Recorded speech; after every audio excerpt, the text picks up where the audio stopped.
যাওয়ার জন্য তো এই বিপ্লব হয় নাই, কথা ঠিক কিনা বন্ধুগণ? এজন্য তো আমাদের রংপুরের আবু সাইদ জীবন দেয় নাই, কথা ঠিক কিনা বন্ধুগণ? যেহেতু রংপুরের আবু সাইদ জীবন দিয়েছে, তার মাধ্যমে এই বাংলাদেশের হাসিনা সরকারের পতন ঘটেছে, তার পথ ধরে, এই কথা ঠিক কিনা? এ কারণে আমরা বলতে চাই প্রয়োজনীয় সংস্কার অবশ্যই হতে হবে। আমাদের শায়েখ মুর্শিদ ফজলুল করিম রহমতুল্লাহ আলাইহি বলেছিলেন, শুধু ক্ষমতার পালাবদল নয়, কাঙ্ক্ষিত মুক্তির জন্য আদর্শিক পরিবর্তন দরকার। আসলে বাংলাদেশে যতদিন পর্যন্ত সৎ নেতৃত্ব তৈরি না হবে, ততদিন পর্যন্ত বাংলাদেশের যেভাবেই নির্বাচন হোক না কেন, বাংলাদেশের কিন্তু কখনোই উন্নতি ঘটবে না, কথা ঠিক কিনা বন্ধুগণ? এ কারণে পীর সাহেব চরমনাই বলেছেন, ইসলাম দেশ মানবতার জন্যে, ইসলাম দেশ মানবতার জন্যে আমাদের রাজনীতি তথা ইসলামী আন্দোলনের রাজনীতি, কথা ঠিক কিনা বন্ধুগণ?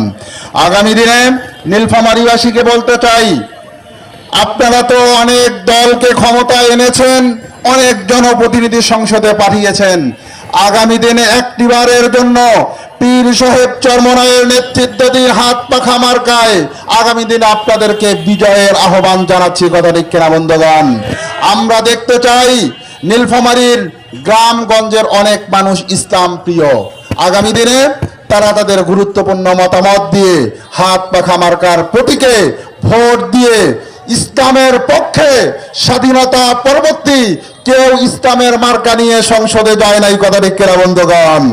এবার যেহেতু ফ্যাসিস্ট হাসিনা চলে গেছে, আওয়ামী লীগ নির্বাচন করতে পারবে না তাদের বিচার না হওয়া পর্যন্ত। সেক্ষেত্রে যেহেতু একটা সুযোগ এসছে, আমি আওয়ামী লীগের সাধারণ ভাইদের বলতে চাই, আপনাদের নেতা নেত্রী পালিয়ে গেছে, আপনাদেরকে সাগরে ফেলি দিয়ে গেছে, কথা ঠিক কিনা বন্ধুগণ? এ কারণে এই দল আর করা যাবে না। আপনাদেরকে তওবা করে ইসলামী আন্দোলনের দিকে ফিরে আসার উদাত্ত আহ্বান জানাচ্ছি। আগামী দিনে নীলফামারীবাসীকে সাথে নিয়ে আমরা একটা সুন্দর শান্তিপূর্ণ নীলফামারী করতে চাই। এই আশা এবং প্রত্যাশা রেখে আগামী দিনে আমাদের নীলফামারীর মানুষ এবং নীলফামারীর মাটিকে আমরা ইসলামের ঘাঁটিকে পরিণত করতে চাই। এই আশা এবং প্রত্যাশা রেখে আমি আমার কথা শেষ করছি। সকলকে ধন্যবাদ জানিয়ে আসসালামু আলাইকুম।